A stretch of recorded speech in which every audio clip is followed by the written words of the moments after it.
Vijayakumar sir, இவ்வளவு நாள் communist கட்சி அமைதியா இருந்துட்டு திமுக செய்த எந்த தவறையும் தட்டி கேட்காம இருந்துட்டு திடீர்னு இப்போ வந்து நாங்க இரட்டை இலக்கத்துல தொகுதிகளை கேட்போம் அப்படின்னு சொல்லி வாய் திறந்திருக்காங்களே, வெறும் இந்த கூட்டணி வந்து வெறும் கொள்கை கூட்டணியா இல்லை வந்து வெறும் அந்த அரசியலுக்காக அந்த தேர்தல் நேரத்தில் ஏற்படுத்துகின்ற கூட்டணி மட்டும்தானா இது? அதாவது இதெல்லாம் எங்கெங்க கொள்கை கூட்டணி?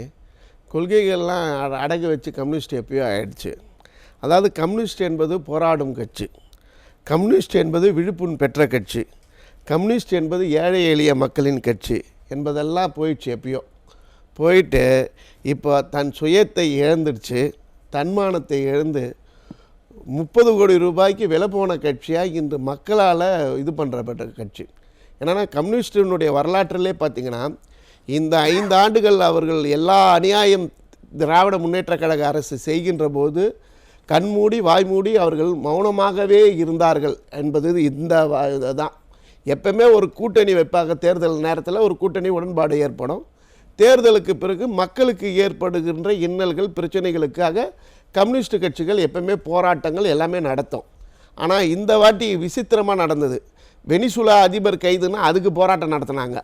இங்கே உள்ள தூய்மை பணியாளர்கள்லேருந்து, இங்கே உள்ள மக்கள், அரசு ஆசிரியர்கள்லேருந்து, செவிலியர்கள்லேருந்து, மருத்துவர்கள்லேருந்து, மின்வாரிய ஊழியர்கள்லேருந்து, போக்குவரத்து ஊழியர்கள்லேருந்து எல்லாருமே இங்கே தன்னுடைய உரிமைக்காக போராட்டம் நடத்தி கொண்டிருக்கும் போது அவர்களுக்காக போராட்டம் நடத்த இது இல்லாத கம்யூனிஸ்ட்டு வெனிசுலா அதிபர்களுக்காக போராட்டம் நடத்தியது. இப்படி கம்யூனிஸ்ட் வந்து எப்போ வந்து 30 கோடி ரூபாய்க்கு விலை போய் அண்ணா அறிவாலயத்தில் அடிமையாக சாசனத்தை எழுதி கொடுத்துச்சோ கம்யூனிஸ்ட் தன் சுய அதாவது இழந்துடுச்சு. இல்லை அப்படி சொல்லலாமா? அவங்க தேர்தலுக்காக தானே, தேர்தல் நிதியாக தானே, தேர்தல் தன்மையோட தானே பெற்றிருக்காங்க சார். தேர்தல் கூட்டணினா தேர்தலோடு முடிச்சுட்டு வந்திருக்கணும்ல சார். ஒரு பெரிய எதிர்கட்சியாக மக்கள், எல்லா மக்களும், தமிழ்நாட்டில் இருக்கிற மக்கள் எல்லாம் கம்யூனிஸ்ட் கட்சியை எதிர்பார்த்து போராட்டம் நடத்துவார்கள். ஊழியர்கள் எல்லாம் சிஐடி யூனியன் வச்சுருக்கீங்கல்ல, எல்லாம் உங்களை நீங்கள் போராட்டம் நடத்துவீங்க, நம்ம உரிமை பெற்று தருவீங்கன்னு நம்பிக்கையோடு இருந்தாங்களே. நீங்கள் அவர்களுடைய நம்பிக்கை எங்கே பெற்றீங்க? எந்த போராட்டத்தை நீ நடத்தினாங்க? ஒன்றுமே இல்லை, தலைவர்கள் தான் மாறினாங்க. பாலகிருஷ்ணன் மாறி, சண்முகம் வந்தார், முத்தரசன் மாறி, வீரபாண்டியன் வந்தாரே தவிர வரும்போது இந்த சண்முகம் வந்து வாய் திறந்து திமுக அரசை கண்டித்து 2-3 பேசினார். அதான் மக்கள் அதை எதிர்த்தாங்க. மக்களுடைய மனநிலையை கூட கம்யூனிஸ்ட் கட்சி இன்றைக்கி படம் பிடிக்காமர்கள். அவர்கள் வந்துட்டு இன்றைக்கி திமுக ரெட்டை இலக்கெல்லாம் கேட்குறது பேரம் பேசுறதுக்கு தான். இவர்கள் வந்து திமுக கூட்டணியை விட்டு விலகினா எப்போ விலகி வந்திருக்கணும். 1000 காரணங்கள் திமுகவை விட்டு வெளியேறதுக்கு. திமுக கூட்டணி கட்சிகள் செதறி போகணும், உடையணும். ஏன்னா அப்போ தான் இந்த மக்களுக்கு நல்லது நடக்கும். அந்த மக்களுடைய நன்மைக்காக வேண்டி போராட்டமே நடத்தலைன்னும் போது எல்லோ மக்கள்கிட்டையும் அந்த ஆதங்கம் இருக்கிறது. அதனால் கம்யூனிஸ்ட் கட்சி எப்போவுமே இது ஆகிடுது. கம்யூனிஸ்டுகள் வந்து உண்மையிலே சொல்கிறேன், அதாவது மக்களுடைய மனநிலை எதிர்ப்புகளை, திமுக அரசின் மீது எதிர்ப்பாலையில் திமுக கூட்டணியில் யாரெல்லாம் பயணம் செய்ய போகிறார்களோ அவர்களெல்லாம் நிச்சயம் இந்த தேர்தலில் படுதோல்வியை சந்திப்பாங்க. இல்லை இவ்வளோ குற்றச்சாட்டு வைக்கிறீங்க. அந்த கம்யூனிஸ்ட் கட்சிகள் தன்னோட சுயத்தை இழக்கிறத அவங்களுக்கு தெரியும்ல, தன்னோட சுயத்தை இழந்துக்கிட்டு இருக்கோம், நம்ம வந்து மக்களுக்காக நிற்கணுன்ற அது அவங்களுக்கு கட்சிக்காரங்களுக்கு தெரியும்ல. கட்சிக்காரங்களுக்கே தெரிஞ்சது தான் சார். அவங்கள கட்சியுடைய எண்ணிக்கை குறைஞ்சி. ஏன்னா கம்யூனிஸ்ட் போராட்டம் நடத்தினே இருந்தால் அந்த தொண்டர்களுக்கு ஒரு ஆர்வம் வரும். மக்களை எதிர்த்து மக்கள் பிரச்சனையை எப்பவுமே தட்டிலாம் வைப்பாங்க, எழுதி ரொம்ப இதுவாக பண்ணுவாங்க. ஆனால் இந்த 5 ஆண்டுகள் எதுவுமே பண்ணலை சார். ஆணவ கொலை நடந்தது, காவல் நிலையத்தில் படுகொலைகள் நடந்தது. எதுக்குமே இந்த கம்யூனிஸ்ட் கட்சிகள் போராட்டம் நடத்தலை. இல்லை உள்ளாட்சி தேர்தலில் உங்களுக்கு திமுக வாக்குறுதி கொடுத்ததில் நகராட்சி தலைவர்லேருந்து பதவிகள், துணைத் தலைவர், தலைவர் என்ற பதவி, உங்களுடைய பதவி அவர்களே தட்டி பறிச்சாங்களே. அப்போவாது கோபம் வந்து நீங்கள் உள்ளாட்சி தேர்தல் நடக்கும் போதாவது. இது கம்யூனிஸ்ட்டுக்கு இல்லை, விடுதலை சிறுத்தைகளுக்கு அதுதான் நடந்தது, கம்யூனிஸ்ட்டுக்கு காங்கிரஸ் கட்சிக்கு அதுதான் நடந்தது. எல்லா கட்சிகளும் மௌனம் காத்து கொண்டே வந்தார்கள். இப்போவாது வீழ்ச்சி எழுந்து இந்த திமுகவை தோற்கடிப்பதுக்காக வெளியே வந்தாலும் இந்த மக்கள் வந்து உண்மையிலே இது பண்ணுவாங்க. அவங்களுக்கு ஒரு மகிழ்ச்சியாக இருக்கும்.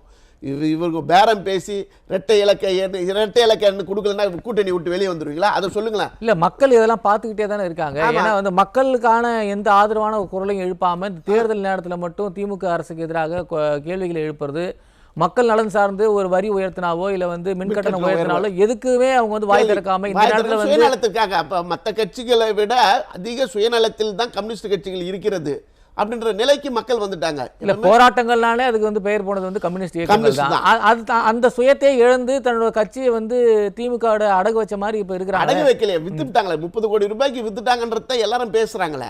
அதுல என்ன வெளிப்படையாவே பேசுவோம், உடைச்சே பேசுவோம். இதுல என்ன இருக்கு? உடனே அவங்க கட்சியில ஒருத்தர் சொல்றாரு, நான் கையில பணம் வாங்கலைங்க, எங்கள் அக்கௌண்ட்டில் போட்டாங்கன்னு ஒப்புதல் வாக்குமூலத்தை தராரு அவர். இப்படி ஒரு கட்சி இருக்கின்றது வந்து இப்படி ஆகிப்போச்சு. அதாவது இதுக்கெல்லாம் என்ன காரணம்? இப்போ கம்யூனிஸ்ட் கட்சிகள் 30 கோடி ரூபாய் பெற்றார்கள்ன்றது யாருக்குமே தெரியாது. திமுக தன்னுடைய வருமான வரியை தாக்கல் பண்ணுகின்ற போது கம்யூனிஸ்ட் கட்சிக்கு 30 கோடி ரூபாய் கொடுத்தனும் போது தான் வெளியே தெரியுது. அது வரலையும் பார்த்தீங்கன்னா தோழா, நாங்கள் வந்து எது செய்தாலும் பொலிட் பீரோவுக்கு சொல்லிட்டு தான் செய்யணும், எந்த கட்சியிலுமே கிடையாத ஒரு இதை சொல்லுவாங்க. இப்போ கூட நீங்கள் பார்த்தீங்கன்னா ஒவ்வொரு கட்சியும் தன் மாநாடுகளை நடத்தி தன் வலிமையை காமிச்சு மற்ற கட்சிகளுடைய கூட்டணிக்கு பேரம் பேசிக்கொண்டு அவர்களுக்கு இதுவான வலுவானது இதை வைக்கிறாங்க. ஆனால் நீங்கள் பார்த்தீங்கன்னா கம்யூனிஸ்ட் வரலாற்றிலே கம்யூனிஸ்ட் இதே போல் மாநாடுலாம் நடத்தவே மாட்டாங்க. உடனே அவர்களுக்கு கிட்ட ஒரு 4 எம்எல்ஏவோ இல்லை 2-3 எம்எல்ஏகள் இருந்தால் உடனே பார்த்தோழா இந்த எம்எல்ஏ எவ்வளோ கஷ்டப்படுகிறார் பார், சம்பளத்தெல்லாம் வாங்கி கட்சி தலைமைக்கு கொடுத்து விடுகிறார்கள், அவங்க வீட்டில் 100 நாள் வேலை திட்டத்துக்கு தான் போய் சாப்பிட்றாங்க, அப்படியே அவர் கணக்குப்படியே போடுங்க, காரு, அவருக்கு உதவியாளர், இதெல்லாம் கொடுத்துட்டு போக கட்சி அதிகமாக தான் அவருக்கு கொடுக்கும். இப்படி இந்த கம்யூனிஸ்ட் கட்சிகள் வந்து ஏழ்மை நிலையை வெளிப்படுத்தி பயன்படுத்தி அதனால் மக்கள்கிட்ட வாக்குகளை பெற்று ஏமாற்றி கொண்டே வந்தாங்க கம்யூனிஸ்ட் கட்சி. இப்போது மக்கள் ஏமாற தயாராகலை. அதனால தான் கடந்த 25 ஆண்டுகளாக பார்த்தீங்கன்னா இந்தியாவிலும் தமிழ்நாட்டிலும் அதாவது 57வது வருஷம் நினைக்கிறேன் 52 சீட்டுகளை பெற்று மிகப்பெரிய கட்சியாக கம்யூனிஸ்ட் கட்சி இந்தியாவில் தமிழ்நாட்டில் 2வது இடத்துல இருந்தது. இன்றைக்கி தேஞ்சு போய் இருக்கிற இடம் இல்லாமல் போனதுக்கு காரணம்னா இவர்களை மக்களை ஏமாற்றி கொண்டே வந்துனே இருந்தார்கள். மக்கள் தெளிவு அடைஞ்சிட்டாங்க, இனி மக்களை ஏமாற்ற முடியாது. இதே போல் பார்த்தீங்கன்னா கம்யூனிஸ்ட் கட்சி அவங்களுக்கு இருக்கிறதுலே அசையா சொத்துக்கள், நான் சொல்கிறது எல்லாம் நேயர்களுக்கு தெரியட்டும், காங்கிரஸ் கட்சி தேசிய கட்சிகளை சொல்கிறேன், காங்கிரஸ் பாரதிய ஜனதா கட்சியை விட அதிகமாக சொத்து வச்சிருக்கிற இணையாக சொத்து வச்சிருக்கிற ஒரே கட்சி கம்யூனிஸ்ட் கட்சி தான். ஆனால் அந்த கட்சி தான் தகரம் எதுக்கு கண்டுபிடிச்சாங்கன்னா அது பிச்சை எடுப்பதுக்கு என்பது மாதிரி எல்லாருமே பேசுவாங்க. அதெல்லாம் வேண்டாம். இல்ல நான் சொல்றது இல்லைங்க, இது பொதுவான வார்த்தைகள் இருக்கிற வார்த்தைகள். அது நான் அவர்கள் மீது தனிப்பட்ட வெறுப்பில்லை, விமர்சனத்துக்காக சொல்றேன். கம்யூனிஸ்ட் கட்சி என்னைக்கு 30 கோடி ரூபாய்க்கு விலை போனார்களோ அன்றே அவர்கள் தன் சுயத்தை இழந்து விட்டார்கள். கம்யூனிஸ்ட் கட்சி பேரம் பேசுறதுக்காக இப்படி ஒரு நாடகம் ஆடுகிறது. உண்மையான கம்யூனிஸ்ட் கட்சியா இருந்தா திமுகவுடைய கூட்டணியிலிருந்து உடைச்சு வெளியே வரணும், அப்பதான் அது உண்மையான கம்யூனிஸ்ட். விஜயகுமார் சார், நிறைவு கருத்து பதிவு செய்யுங்க. நிறைவான கருத்து என்னன்னா, கம்யூனிஸ்ட் கட்சி வந்துட்டு அவர்கள் வந்து தன் சுயத்தை இழந்துட்டாங்க. அதாவது மக்களுக்கு நல்லது பண்ணணும்னு நினச்சா திமுக கூட்டணியில் இருக்கிற கட்சிகள் திமுகவை விட்டு விலகினால் ரொம்ப ரொம்ப நல்லது. இதுதான் மக்கள் எதிர்பார்க்கிறார்கள். அதாவது பேரம் பேசுகிறாங்கன்னு சொன்னாங்க. பேரத்துக்கும் அது காரணமாக இருக்குது. இரட்டை இலக்குன்னா ஒன்றுமே இல்லை, முன்னாடி கொடுத்த பணத்தை இரட்டை இழப்பாக கொடு. முன்னாடி ஒரு 10 ரூபா கொடுத்துதாங்கன்னா இப்போ 20 ரூபா கொடு, போன 30 ரூபா கொடுத்தீங்கன்னா இப்போ 60 ரூபா கொடு அப்படின்றதுக்கு இரட்டை இலக்குன்றத கட்சிகள் சொல்லின்னு இருக்கிறாங்க. அதுதான் பணத்து பேரத்துக்கு கூட அது ஒரு காரணம். எப்படியாவது போட்டோம் திமுக கூட்டணி எதாகட்டும். அதாவது 1863 நவம்பர் மாதம் 19ஆம் தேதி கெட்டிஸ்பர்க்குடைய சதுக்கத்தில் ஆபிரகாம் லிங்கன் பேசினார். For the people by the பீப்புள்ன்ட்டு ஆபிரகாம் லிங்கனுடைய பேச்சு.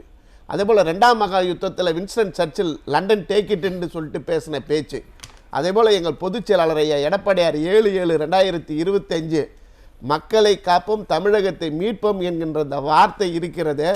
அது ஒரு பெரிய வரலாற்று புரட்சிக்கு காரணமாக, ஜனநாயக புரட்சிக்கு காரணமாக இருந்து இன்னும் ஒரு 60 நாள் 70 நாளில் மாண்புமிகு தமிழ்நாட்டினுடைய முதலமைச்சராக எங்கள் எடப்பாடியார் அவர்கள் வெற்றி பெறுவதற்கு எங்கள் எடப்பாடியாருடைய பேச்சும் தமிழக வரலாற்றில் இடம் பிடிக்கும். அதனால் திமுக கூட்டணி செதறலையோ அவர்கள் இப்படியே வந்தால் கூட மக்கள் திமுக கூட்டணிக்கு தோல்வியை கொடுப்பதற்கு தயாராகி விட்டார்கள். இதெல்லாம் பேரம் பேசிக்கணும் சும்மா இருந்த, உண்மையிலே பேரம் பேசுறதா இருந்தா நீ எப்பயோ வந்துட்டு இருக்கணுமே, வரலையே. காங்கிரஸ் கட்சி என்னமோ இவங்க சொல்றாரு எம்பிக்கு தான் பேசுறாங்க. எம்பிங்களுக்கு என்னன்னா அந்த மாவட்டத்தில் அரசு விழா நடந்தால் அவர்களுக்கு உரிய மரியாதையை கொடுக்கறது கிடையாது. அதனால அவர்கள் எதிர்க்கிறார்கள். அதாவது காங்கிரஸ் கட்சி ஆகட்டும் எல்லாரும் ஆகட்டுமே இவர்கள் வந்து திமுக செய்த அத்தனை அநியாயத்தையும் மௌன சாட்சியாக இருந்து இவர்கள் கண்மூடித்தன்னு வேடிக்கை பார்த்தார்கள். அந்த வேடிக்கை பார்த்ததுக்கான பலனை தமிழ்நாட்டுடைய மக்கள் வருகிற தேர்தலில் தக்க பாடம் புகட்டுவார்கள். சார், காங்கிரஸ் வந்து முன்னாடி 112 சீட்டு பாதி கேட்போம்னு சொன்னாங்க. அப்புறம் 70 சீட்டு கேட்குறோன்னு சொன்னாங்க. இப்போ 40 சீட்டு கேட்குறோன்னு வந்திருக்காங்க.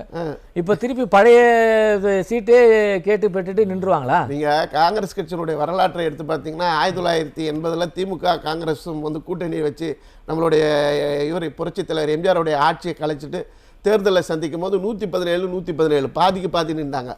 படுதோல்வி எம்ஜிஆர் பொது நம்மளோட புரட்சித்தில் ஒரே வார்த்தை தான், நான் என்ன குற்றம் செய்தேன்னு ஒரே ஒரு வார்த்தை தமிழ்நாட்டு மக்கள் எல்லாம் இது பண்ணிட்டு அனைத்து இந்த அண்ணா திராவிட முன்னேற்ற கழகம் மகத்தான வெற்றியை பெற்றது. அதுக்கப்புறம் ஒன்றும் வேணாம், கீழே அண்ணா அறிவாலயத்தில் மிரட்டி ரைடு நடத்தி மேலே கூட்டணி பேசி 65 வாங்கினாங்க, அப்பயும் தோற்று போயிடுச்சு.